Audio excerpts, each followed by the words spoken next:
కాలేజీలో విద్యను అభ్యసిస్తూ అక్కడ వివేకానంద స్వామి విగ్రహాన్ని నిలబెట్టడానికి పోరాటం చేసినటువంటి వ్యక్తి. అలాగే ఇప్పుడు వారు వేదాంతం కోసం కలకత్తా వెళ్ళి అక్కడ 5 సంవత్సరాలు వేద విద్యను అభ్యసించి చదువును ప్రాక్టీస్ని కూడా పక్కకు పెట్టేసి ఆధ్యాత్మిక భావనను నడుస్తూ సమాజం కోసం సేవ చేసినటువంటి గొప్పనైనటువంటి మనసున్న వ్యక్తి డాక్టర్ రాజశేఖర రెడ్డి గారు మాట్లాడాల్సిందిగా కోరుతున్నాం. भारत माता की जय जय श्री राम. పూజ్యులు స్వామీజీలు పెద్దలు ఉన్నారు.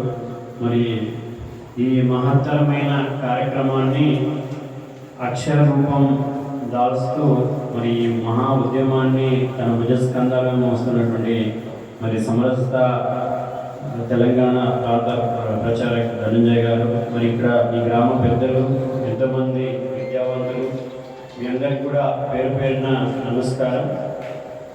అయితే ఇందాక వారు పెద్దవారు అన్నారు, ఈ దేశంలో 80 సంవత్సరాలు పట్టింది ఒక దళితుడిని ఒక ఆలయంలోకి ప్రవేశానికి అని చెప్పేసి ఒక మాట చెప్పారు. అయితే దళితుడిని చేయబట్టుకోవడం, దళితుడిని పక్కన కూర్చోబెట్టుకోవడం, దళితుడిని భుజాల మీద వేయడం ఇది చాలా సులభం. ఇక్కడ సమానత్వం అని మనం మాట్లాడుతున్నాం కదా, ప్రతిరోజు కూడా రాజకీయ నాయకులు వేదిక మీద మైక్ పెట్టుకుంటే బీసీ, ఎస్సీ, ఎస్టీ, మహిళ, మైనార్టీ సోదరులందరూ కూడా సమానత్వము, మరి వాళ్ళందరూ కూడా వాళ్ళ హక్కులు కావాలి, వాళ్ళందరూ సమానత్వం మాట్లాడుతూ ఉంటారు. ఈ మాట మాట్లాడేవారు నేను కావచ్చు, ఇంకా ఇంతకుముందు స్పీకర్స్ కావచ్చు, ముందు మాట్లాడు వీళ్ళందరినీ కూడా మీరు నిజంగా సమానత్వాన్ని మీ హృదయంలో ఫీల్ అవుతున్నారంటే ఒక టెస్ట్ ఇవ్వచ్చు.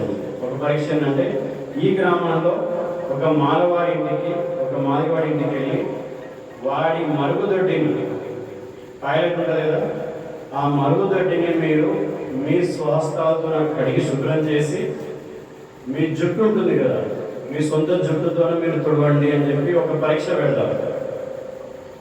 నిజంగా నువ్వు సమానత్వాన్ని ఫీల్ అవుతుంటే మరి అది ఇది ఒక పరీక్ష పెడితే మరి మనం ఎంతమందిని చేయగలం? చేస్తామా? డౌటే. అలాగని చేయగలిగితే నిజంగా మనం సమానత్వాన్ని హృదయంలో, అంటే మాటలో కాదు, మాటలు రోజు రాజకీయ నాయకులు మాట్లాడతారు వీళ్ళందరూ సమానం, ఎస్సీలు సమానం, బీసీలు సమానం అని చెప్పేసి. కానీ ఈ దేశంలో ఈ సంఘటన స్వతంత్రం రాకముందు 80 సంవత్సరాల కింద ఒక మహాత్ముడు చేశాడు. నా హృదయంలో నేను అందరి సమానంగా చూస్తున్నానా లేదా అని ఆయన పరీక్ష పెట్టుకున్నాడు.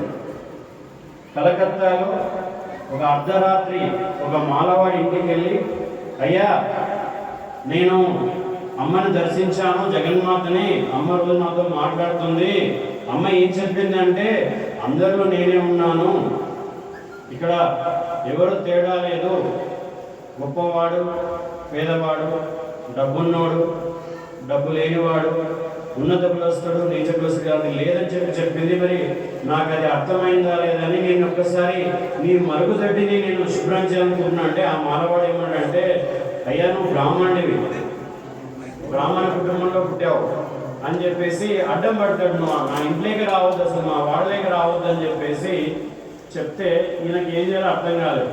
ఈయన ఇంటికి పోయి మళ్ళా నెక్స్ట్ రోజు ఏం చేసిందంటే అర్ధరాత్రి ఆ మాలవాడి నిద్రపోతూ ఉంటే వాడి గృహంలోకి ప్రవేశించి ఆ మాలవాడి మరుగుదొడ్డిని స్వహస్తాలతో కడిగి తన పొడవైన కుళ్ళుతో తూడ్చి అప్పుడు అనుకున్నాడు, ఓకే నేను అమ్మ చెప్పింది నాకు అర్థమైందని చెప్పేసి ఆయన అన్నాడు. ఆయన ఎవరో తెలుసా?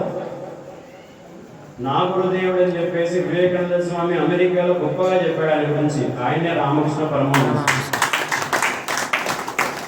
మరి ఆదర్శం ఈ దేశంలో లేదా?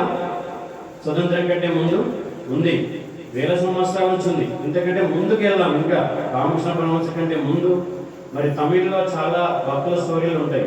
నాయనార్లవి. మన జ్ఞానదేవ్ ఉంటాడు. జ్ఞానదేవ్ ఒక గురువు ఎవరంటే ఒక దళితుడు.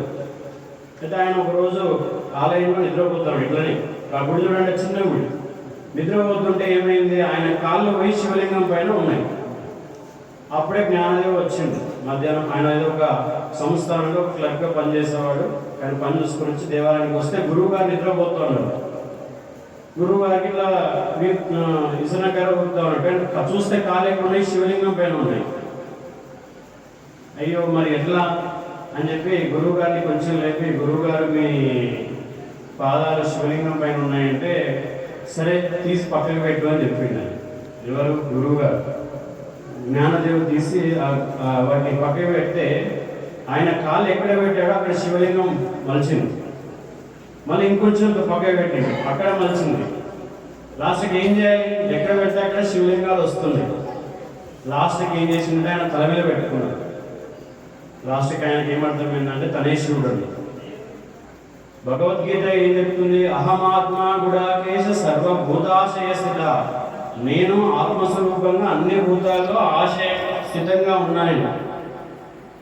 మరి మనం రోజు పాడుకుంటాం అఖండ మండలాకారం వ్యాప్తమైన చరాచరం, అంటే వ్యాపించి ఉన్నాడు ఆయన. ఎక్కడున్నాడు? మనందరిలో ఉన్నాడు, నాలో ఉన్నాడు, అన్ని కులాల్లో ఉన్నాడు, దళితుల్లో ఉన్నాడు, ముందు కులస్తుల్లో ఉన్నాడు. కానీ మనకి తేడా ఎందుకు వస్తుంది అంటే మనకి జ్ఞానం లేదు. ఇందాకన్నా పెద్దలు అజ్ఞానం వల్ల మనం రోజు ఇదే, నేను ఈ కులంలో పుట్టినా, నేను ఈ ఇంట్లో పుట్టినా, ఈ ఊళ్ళో పుట్టినా, నేను జమీందారుని, లేకపోతే నేను భిక్షగాన్ని, లేకపోతే నేను నిన్న కులస్తుని, ఇలాంటి ఫీలింగ్స్, ఇలాంటి ఆలోచనలు మనం చేయడం వల్ల మరి ఈ అజ్ఞానం వల్ల మనకి భేదాలు వస్తున్నాయి. అదే శాస్త్రబద్ధంగా మనం ఏదైతే మనం జీవించామో అనుకోండి, భగవద్గీత సమూహం సర్వభూతానం నమే అస్తి ద్వేష నా ప్రియ. నేను అన్ని భూతాలు సమానంగా ఉన్నాను, నాకు ద్వేషం అంటూ ఎవడు లేడు, ప్రియుడు అంటూ ఎవడు లేడు, అందరికీ నాకు సమానమని భగవంతుడు చెప్తా ఉన్నాడు. మరి ఆదర్శము దాదాపు ఎన్నో వేల సంవత్సరాల నుంచి దేశంలో సమానత్వం చెప్తా ఉన్నా కూడా మరి పాటించకపోవడం మరి తప్పు మనదవుతుందా, మన పూర్వీకులది అవుతుందా? ఆదర్శం ఎక్కడ ఉంటుంది? గూట్లో పెడుతూ ఉంటుందా? సేవ కానీ, ప్రేమ కానీ, మహాత్మా గాంధీ శాంతి అహింసా మార్గం ఇచ్చారు. ఈ ఆదర్శం అనేది మహాత్మా గాంధీ చనిపోయింది. మరి ఆదర్శాన్ని ఎవరు మొయ్యాలి? మనం మొయ్యాలి. అట్లనే మన శాస్త్రాలు చెప్తున్న ఆదర్శాన్ని అంతా కూడా సమానత్వమే, అన్ని భూతాల్లో ఉన్నాడు. లోతులు ఎక్కడ ఉంటే పని కోసం. ఇప్పుడు నేను డాక్టర్ పని చేస్తాను. ఆయన ఏంటన్నా ఈ డాక్టర్ని నెత్తి మీద ఎందుకు పెట్టుకోవాలి? డాక్టర్ ఆపరేషన్ చేస్తూ ఉంటాడు, పిండాన్ని బేబీని బయటకు తీస్తాడు. ఆ బేబీని బయటకు తీసినప్పుడు డెలివరీ చేసినప్పుడు ఆమె మోషన్ పోతుంది, మూత్రం తీయాలి, క్లీన్ చేయాలి, బ్లడ్ క్లీన్ చేయాలి. మరి ఆ క్లీన్ చేస్తామని తక్కువ చూస్తున్నాము, డాక్టర్నేమో డాక్టర్ సాబ్ అని చెప్పి దండం పెడుతున్నాం. అంటే లోపం నీలో ఉంది, నీ ఆలోచన విధానంలో ఉంది. ఈ కులాలు పోతాయంటే పోవు, ముందు కూడా కొత్త కులాలు వస్తాయి. డబ్బు లేని కులం వస్తుంది, డబ్బు లేని కులం వస్తుంది. ఏవాడు గొప్ప పని చేస్తున్నాడు అబ్బా, సినిమా యాక్టర్ అయిపోయాడు అబ్బా అని చెప్పి వాళ్ళ చుట్టంతా పరిగెడుతున్నాడు.